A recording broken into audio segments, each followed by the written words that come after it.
Assalamualaikum warahmatullahi wabarakatuh. Innal hamdalillah nahmaduhu wa nasta'inuhu wa nastaghfiruh wa na'udzu billahi min shururi anfusina wa min sayyiati a'malina. May yahdihillahu fala mudilla lahu wa may yudlil fala hadiyalah. أشهد أن لا إله إلا الله وحده لا شريك له وأشهد أن محمدا عبده ورسوله يا أيها الذين آمنوا اتقوا الله حق تقاته ولا تموتن إلا وأنتم مسلمون يا أيها الناس اتقوا ربكم الذي خلقكم من نفس واحدة وخلق منها زوجها وبث منهما رجالا كثيرا ونساء واتقوا الله الذي تساءلون به والأرحام إن الله كان عليكم رقيبا يا أيها الذين آمنوا اتقوا الله وقولوا قولا سديدا يصلح لكم أعمالكم ويغفر لكم ذنوبكم ومن يطع الله ورسوله فقد فاز فوزا عظيما أما بعد فإن أصدق الحديث كتاب الله وخير الهدي هدي محمد صلى الله عليه وعلى آله وسلم وشر الأمور محدثاتها فإن كل محدثة بدعة وكل بدعة ضلالة وكل ضلالة في النار. Kita bersyukur kepada Allah Subhanahu wa Ta'ala yang telah melimpahkan berbagai kenikmatan kepada kita. Tiada sanggup kita untuk menghitung satu demi satu nikmat yang Allah curahkan kepada kita. Tiada sanggup pula kita untuk memetakan ragam jenis nikmat yang telah Allah berikan kepada kita, kecuali kita menyikapinya dengan penuh rasa syukur kepada Allah Subhanahu wa Ta'ala atas segenap limpahan nikmat yang selalu kita rasakan.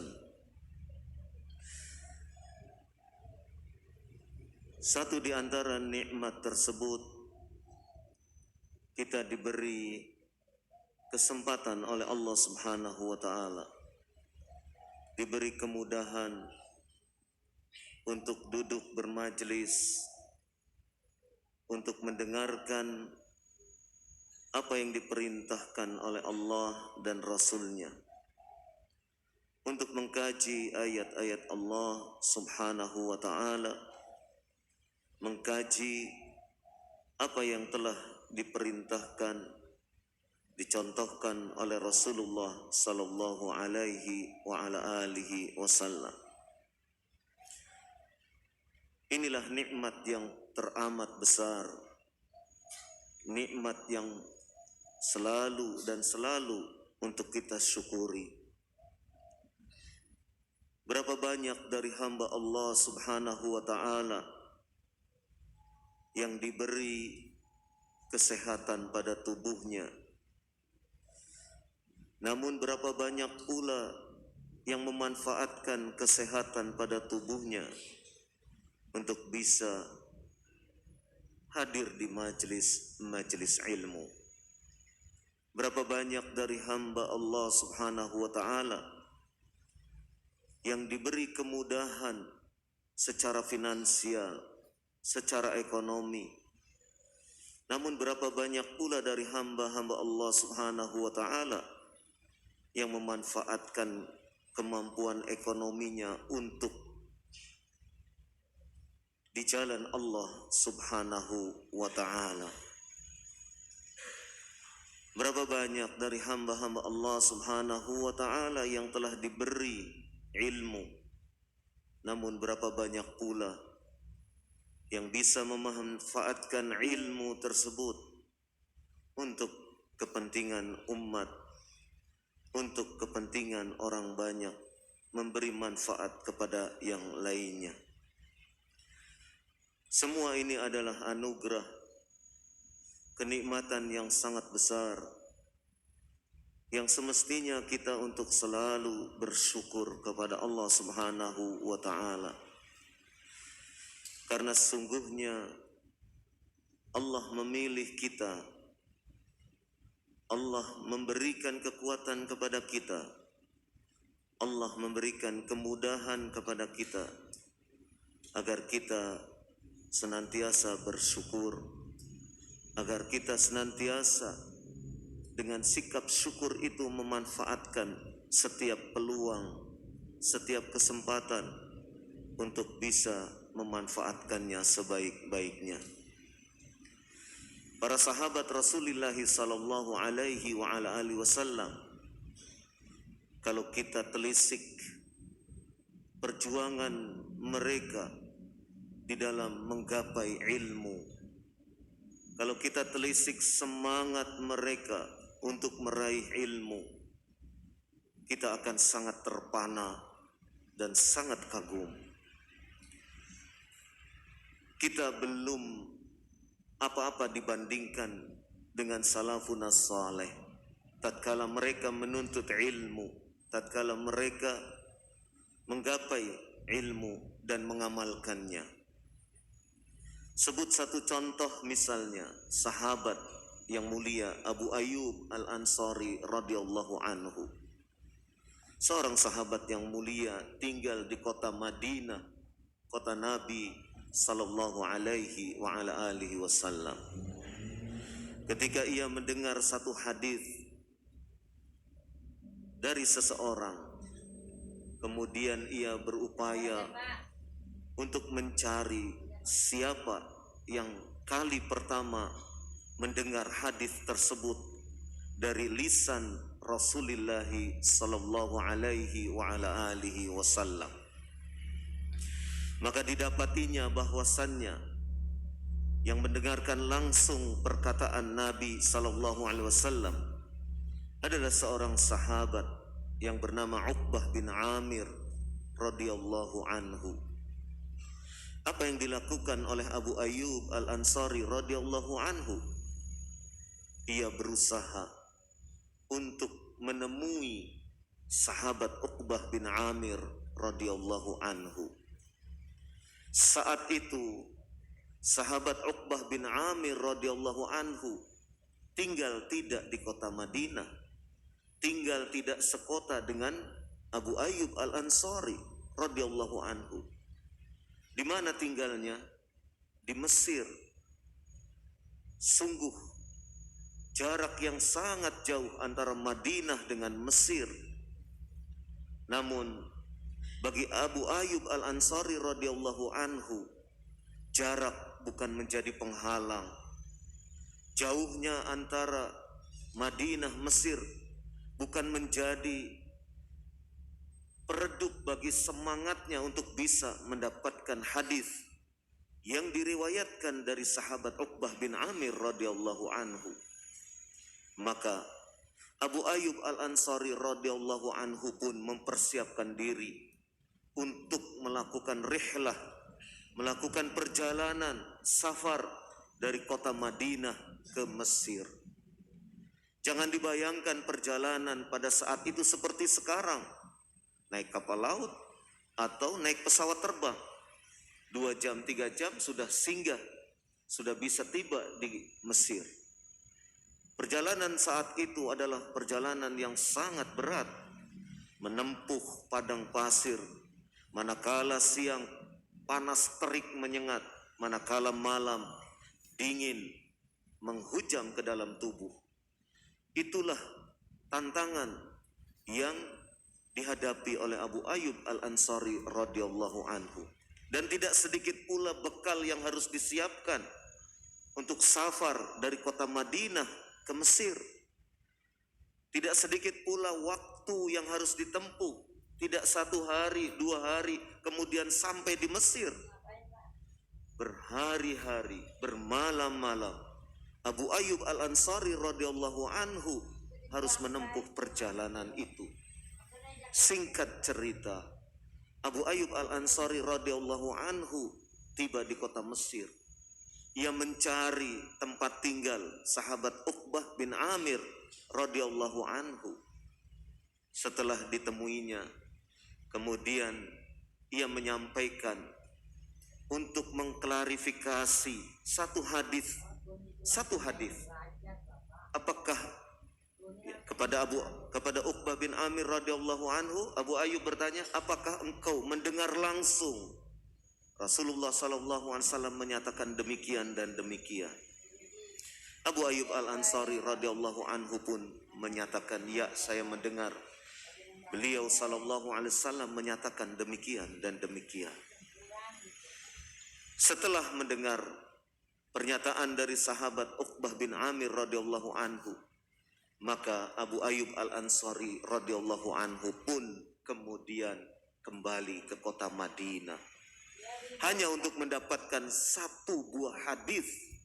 Abu Ayyub Al-Ansari radhiyallahu anhu harus menempuh perjalanan yang sedemikian panjang, harus menempuh perjalanan berhari-hari, harus menyiapkan bekal yang sedemikian banyak, dan seterusnya.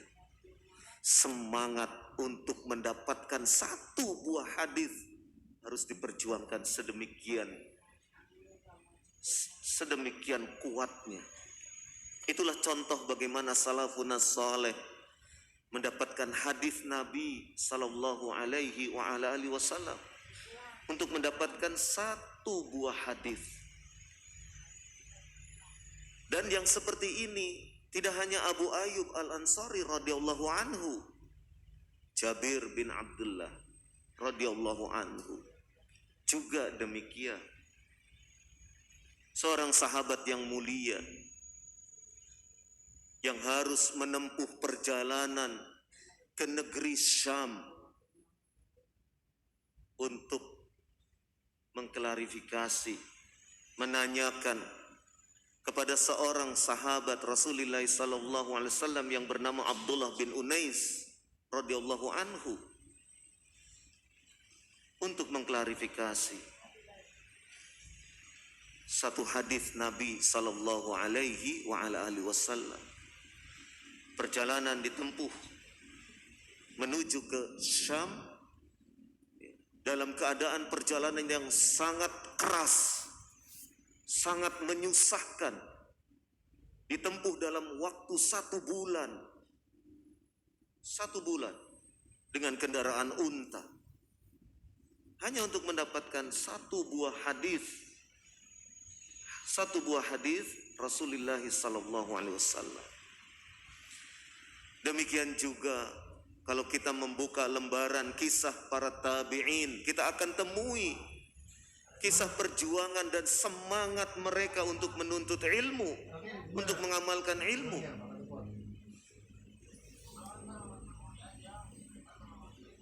Tabi'in Sa'id bin Musayyab, ia menyatakan, bermalam-malam, berhari-hari saya melakukan perjalanan hanya untuk mendapatkan satu hadis. Sa'id bin Jubair rahimahullah juga demikian. Ia menempuh perjalanan dari Kufah ke kota Madinah untuk menjumpai Abdullah ibnu Abbas radhiyallahu anhuma untuk menanyakan satu ayat, tafsir tentang satu ayat saja. Untuk meminta penjelasan tafsir satu ayat ini apa.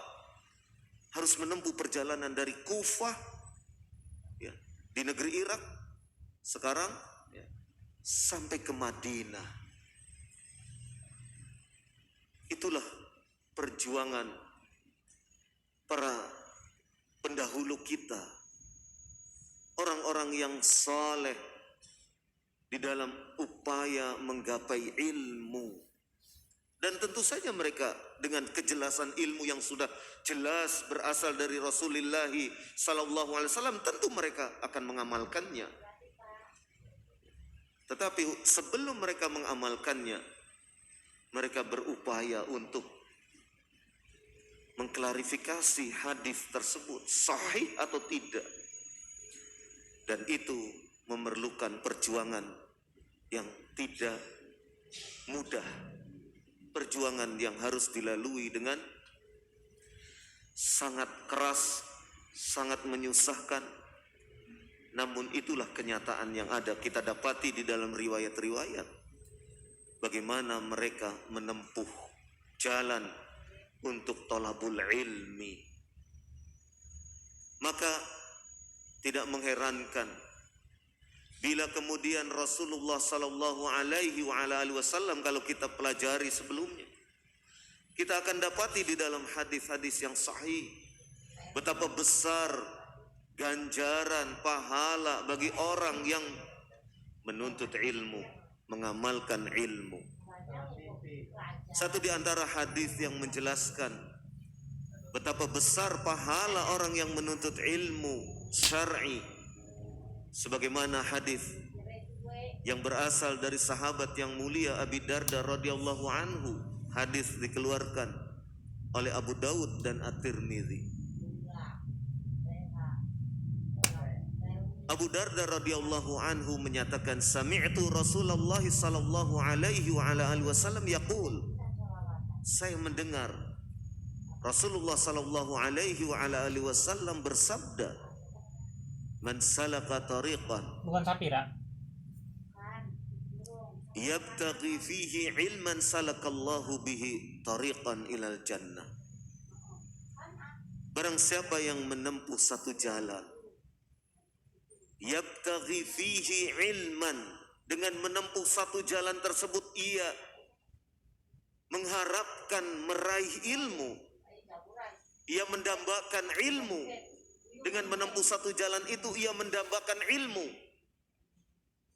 Maka apa kata Nabi sallallahu alaihi wasallam?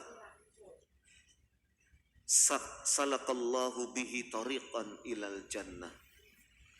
Maka Allah akan memberikan jalan kepada dia, jalan untuk meraih jannah, meraih surga. Apalagi yang diharapkan dari kehidupan ini ketika kita beramal, menuntut ilmu dan lain sebagainya. Harapan ujung akhir kita adalah masuk ke dalam jannah, ingin meraih surga. Dan kini surga itu dinyatakan oleh Rasulullah sallallahu alaihi wasallam sangat terbuka lebar. Kepada siapa? Kepada para penuntut ilmu. Kepada para penuntut ilmu. Tidakkah kemudian kita merasa menghendaki, menginginkan masuk ke dalam jannah? Dan untuk memasukinya ada satu jalan, yang jalan itu adalah disediakan bagi para penuntut ilmu. Man salaka tariqan yabtaghi fihi ilman salakallahu bihi tariqan ilal jannah.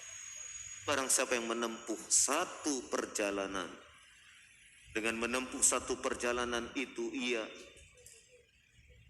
berkehendak untuk mendapatkan ilmu, maka Allah akan bukakan jalan kepada orang tersebut, jalan menuju ke jannah. Atau di dalam riwayat lain disebutkan sahalallahu bihi tariqan ilal jannah. Allah akan mudahkan bagi dia, Allah akan mudahkan bagi ia untuk bisa masuk ke dalam jannah.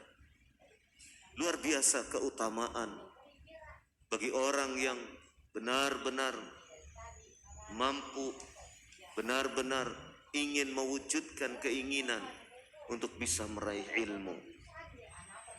Dan tidak hanya itu, Rasulullah sallallahu alaihi wasallam memberikan keutamaan kepada orang yang menuntut ilmu. Disebutkan dalam hadis ini seterusnya, qala wa innal malaikata la tad'ul la tad'u ajnihataha ridan li talibil ilm. Sayap malaikat pun dikepakkan untuk para penuntut ilmu, untuk orang-orang yang menuntut ilmu, sebagai bentuk keridhaan, sebagai bentuk senangnya para malaikat terhadap orang yang menuntut ilmu. Sebuah keutamaan yang sangat besar yang tidak dilakukan oleh para malaikat kepada selain penuntut ilmu. Kemudian Rasulullah sallallahu alaihi wasallam pun menyatakan, wa innal alim la yastaghfiru lahu man fis samawati wa man fil ard hatta al-hitanu fil ma.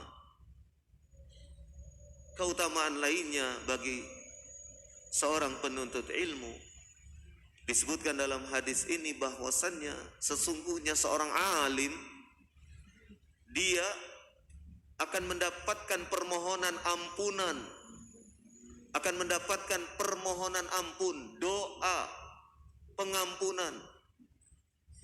Dari siapa? Man fis samawati wa man fil ard. Dari makhluk-makhluk Allah yang ada di langit dan dari makhluk-makhluk Allah yang ada di muka bumi. Hatta al-hitanu fil ma, sampai-sampai ikan yang ada di dalam air pun turut mendoakan, turut memohonkan ampun kepada Allah Subhanahu wa taala terhadap seorang alim, seorang yang berilmu, seorang yang mengamalkan ilmunya. Tidakkah kita tertarik? Tidakkah kemudian kita tersentuh untuk kemudian bangkit semangat menuntut ilmu, mengamalkan ilmu dengan apa yang diungkapkan oleh Rasulullah sallallahu alaihi wa ala alihi wasallam? Tidakkah kita kemudian bangkit ketika para sahabat mereka sedemikian menempuh perjalanan susah untuk menuntut ilmu, mendapatkan ilmu? Adakah di antara kita yang masih tetap santai, bahkan mungkin baperan, sedikit masalah di pondok lapor ke orang tua, abi makan yang gak enak di pondok bi, kenapa? 1 ekor ikan berlima, ya sudah nanti abi belikan, biar nanti kalian bisa dapatkan masing-masing 1 ekor, nanti abi belikan ikan teri. Hanya karena makanan, hanya karena kemudian masalah-masalah yang kecil, kemudian menyurutkan semangat untuk menuntut ilmu. Temannya bi, gak enak temannya gini-gini, pindah aja ke pondok yang lain. Hanya karena teman, kemudian semangat untuk menuntut ilmu itu padam.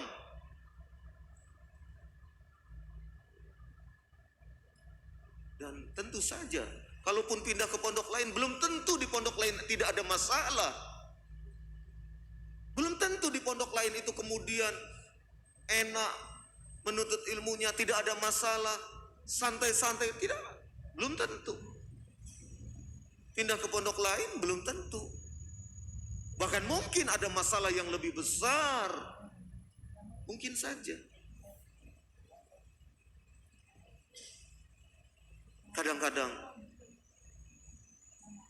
semangat yang sedemikian harusnya tetap dipelihara, terbentur dengan ujian yang cuma sedikit, kemudian semangat itu runtuh. Seharusnya tidak demikian. Kalau kita bercermin kepada apa yang disampaikan oleh para sahabat Rasulullah SAW, kalau kita bercermin kepada para tabi'in bagaimana mereka mendapatkan ilmu, maka semangat itu semestinya tidak demikian. Semangat itu harus kita jaga. Rasulullah sallallahu alaihi wa ala alihi wasallam, Rasulullah sallallahu alaihi wa ala alihi wasallam, kurang apa dengan beliau? Selama hayat beliau sallallahu alaihi wasallam senantiasa memohon kepada Allah tambahan ilmu. Rasulullah sallallahu alaihi wasallam selama beliau hidup, beliau senantiasa memohon tambahan ilmu. Sebagaimana diungkapkan oleh Al-Imam Ibnu Uyainah rahimahullah, beliau menyatakan, walam yazal sallallahu alaihi wa ala alihi wasallam fi ziyadatin hatta tawaffahu Allah azza wa jal. Senantiasa Rasulullah sallallahu alaihi wasallam memohon tambahan ilmu kepada Allah Subhanahu wa taala sampai beliau diwafatkan oleh Allah Subhanahu wa taala. Artinya selama hidup Nabi sallallahu alaihi wasallam beliau meminta tambahan ilmu kepada Allah Subhanahu wa taala. Dari mana kita tahu? Dari firman Allah Subhanahu wa taala yang memerintahkan kepada Rasulullah sallallahu alaihi wasallam, wa qul rabbi zidni ilma. Wa qul, dan ucapkanlah wahai Muhammad sallallahu alaihi wasallam, ucapkanlah rabbi zidni ilma, wahai Rabbku tambahkan kepadaku ilmu. Itu yang diucapkan oleh Nabi sallallahu alaihi wasallam. Sampai beliau wafat, beliau senantiasa memohon tambahan ilmu.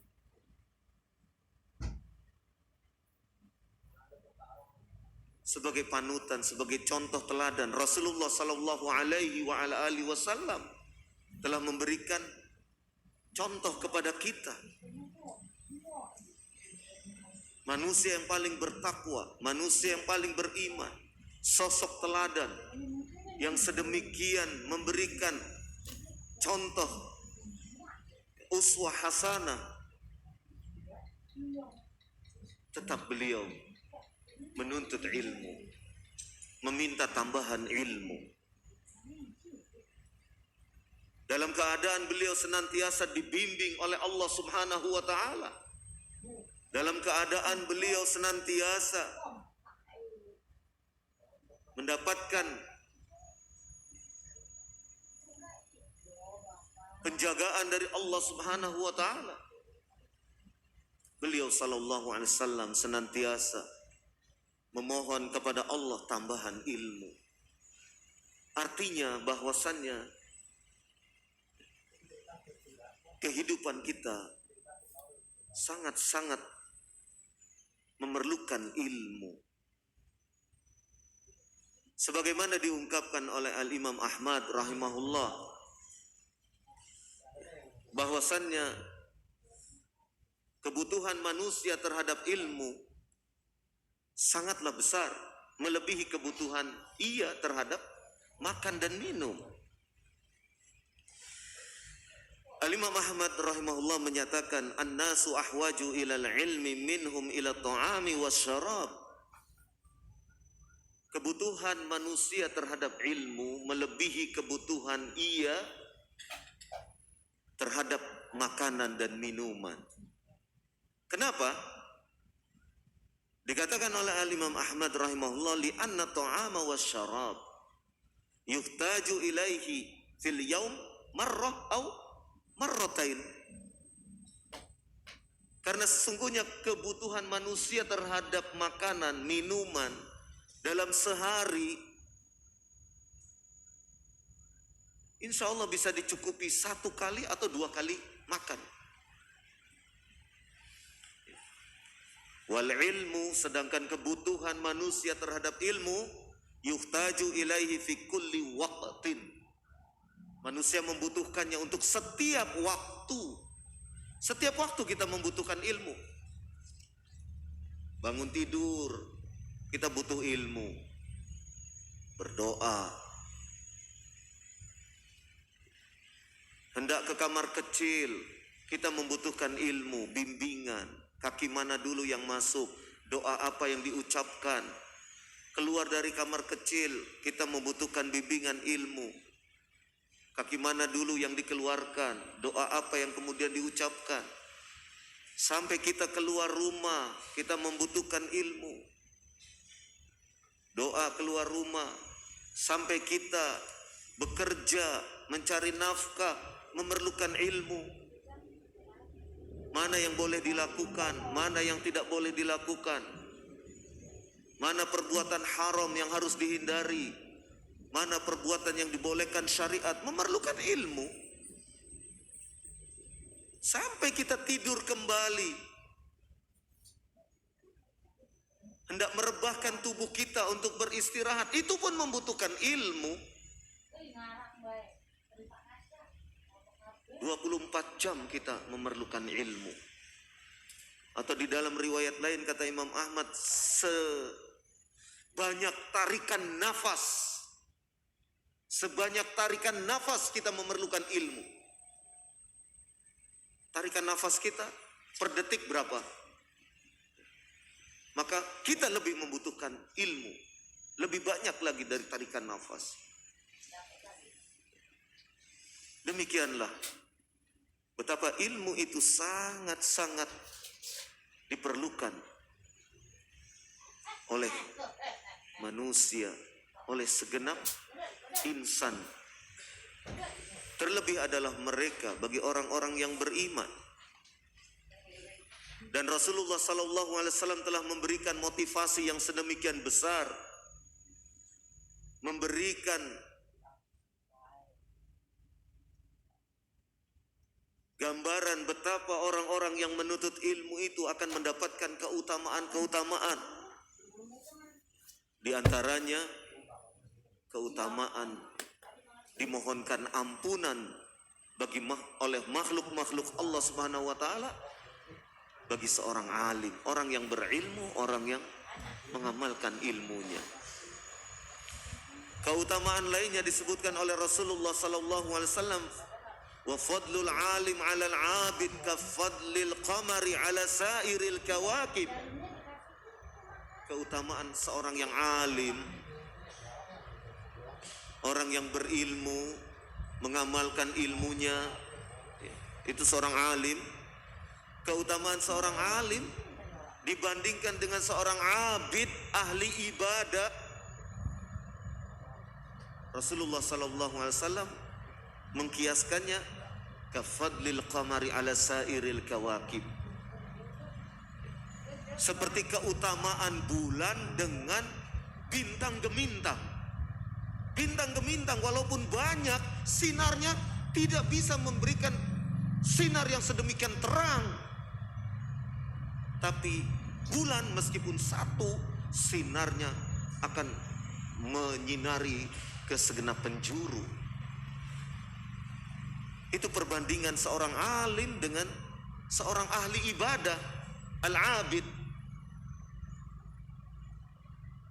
Maka kita akan dapati misalnya kisah di dalam Sahih Al-Bukhari, kisah pembunuh 100 orang. Antum semua insya Allah sudah ma'ruf kisah ini, kisah pembunuh 100 orang. Apa yang bisa kita dapatkan dari faedah kisah tersebut? Di antaranya adalah bagaimana keutamaan seorang alim dengan seorang rahib, ahli ibadah. Orang yang telah membunuh 99 orang ini datang kepada ahli ibadah bertanya, apakah ada pintu taubat untuk saya? Dijawab oleh seorang abid ini, rahib ini, ahli ibadah ini, tidak ada. Kemudian dia dibunuh. Genap 100 orang yang dibunuh. Kemudian dia datang kepada seorang alim, memberikan pertanyaan yang sama, apakah ada pintu taubat untuk saya? Kata seorang alim, ada. Tetapi engkau harus pindah dari tempat tinggalmu ke daerah yang daerah tersebut penduduknya baik. Ini diantara faidahnya. Bagaimana seorang alim bisa memberikan bimbingan, bisa memberikan wejangan, arahan, agar orang yang bertaubat ini terjaga taubatnya dan tidak mengulangi perbuatan kejelekannya. Dibimbing oleh seorang alim untuk kemudian menjadi orang yang baik. Seorang alim dengan taufik dari Allah Subhanahu wa taala dengan ilmunya. Ia bisa memberikan pencerahan kepada orang-orang yang sedang bermasalah. Ia bisa memberikan bimbingan agar orang-orang yang bermasalah ini tidak kemudian terjatuh kepada perkara-perkara yang lebih berat, perkara-perkara yang lebih buruk. Dibimbing oleh orang yang alim.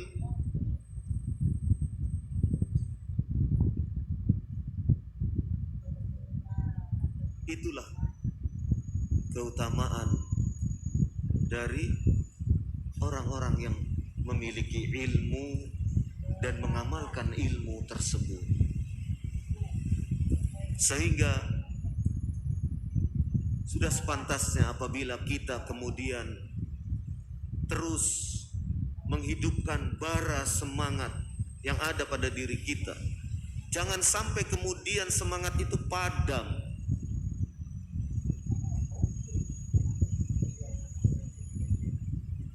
Dan menuntut ilmu tidak ada batas usia. Rasulullah SAW sampai diwafatkan oleh Allah Subhanahu wa taala. Demikian juga para imam yang lain. Namun sekali lagi, bukan berarti menuntut ilmu itu tidak kemudian mendapatkan tantangan, tidak kemudian mendapatkan rintangan. Pasti akan mendapatkan rintangan. Al-Imam Ibnul Mubarak rahimahullah ketika sibuk menuntut ilmu, masyarakat di sekitarnya banyak membicarakannya. Membicarakan dalam pengertian bukan membicarakan yang positif, membicarakan. Al-Imam Ibnul Mubarak rahimahullah dicela karena apa? Karena beliau sibuk menuntut ilmu. Sampai masyarakatnya bertanya, faqalu lahu ila mata tasma'. Maka kaumnya, masyarakatnya bertanya kepada Al-Imam Ibnul Mubarak rahimahullah, sampai kapan kamu terus mendengar hadis?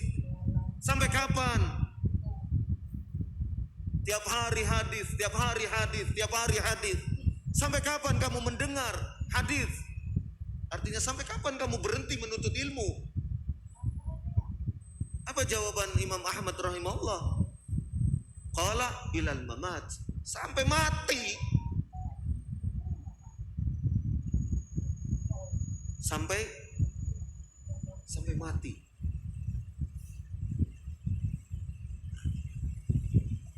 Itu menunjukkan bahwasannya manusia sekelas Al-Imam Ibnul Mubarak rahimahullah masih mendapatkan tantangan ujian ketika berusaha untuk mendapatkan ilmu. Masyarakat nyinyir terhadap beliau. Karena itulah salafun as-saleh memberikan bimbingan kepada kita untuk senantiasa mempertebal kesabaran kita di dalam menuntut ilmu. Sabar. Karena ujian yang sedemikian besar, gelombang badai itu pasti akan ada ketika orang-orang akan menjalankan upaya untuk bisa menggapai ilmu dari Allah Subhanahu wa taala. Mudah-mudahan sedikit tausiah pada kesempatan pagi hari ini bisa memberikan pengayaan, pencerahan, inspirasi kepada kita betapa penting kita untuk selalu menuntut ilmu. Mohon maaf apabila ada tutur kata yang kurang berkenan, dan saya memohon ampun, bertaubat kepada Allah Subhanahu wa taala apabila ada kesalahan di dalam penyampaian ini. Subhanakallahumma wa bihamdik, asyhadu an la ilaha illa anta, astaghfiruka wa atubu ilaik. Wassallallahu ala nabiyyina Muhammad walhamdulillahi rabbil alamin. Assalamualaikum warahmatullahi wabarakatuh.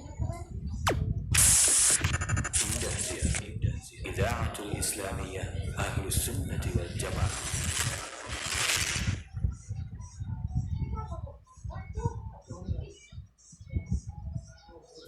Bismillah, assalamualaikum warahmatullahi wabarakatuh. Alhamdulillahirabbil alamin, wassalatu wassalamu ala Rasulillah wa ala alihi wa ashabihi ajma'in, amma ba'd. Segala puji kehadirat Allah Subhanahu wa taala atas limpahan nikmat-nikmat yang telah Allah Subhanahu wa taala berikan kepada kita semua. Dimulai dari nikmat Islam, iman, dan juga nikmat hidayah, dan tak lupa juga nikmat sehat. Dengan nikmat sehat tersebut kita bisa berjumpa kembali di pagi hari ini, alhamdulillah. Dan semoga salawat dan salam tercurah kepada junjungan kita, suri tauladan kita, yaitu Nabi Muhammad SAW, dan juga kepada keluarganya dan sahabatnya sampai dan juga pengikutnya sampai akhir zaman nanti, amin ya rabbal alamin. Ya, masih bersama kami di 91,8 FM Radio Indah, siaran dakwah indah Ahlus Sunnah wal Jamaah. Pendengar yang semoga dirahmati Allah Azza wa Jalla, ya, bagaimana kabar Anda semua di siang hari ini atau pagi menjelang siang hari ini, ya. Semoga Anda semua, ya, dimanapun Anda berada, semoga sehat selalu dan dalam lindungan Allah Azza wa Jalla tentunya. Dan juga yang terpenting, semoga Anda semua, ya, diistiqomahkan di atas al-haq sampai akhir zaman nanti, amin ya rabbal alamin. Dan alhamdulillah juga dari telah kita ikuti bersama, ya, acara-acara dari mulai pukul 5 pagi tadi hingga saat ini.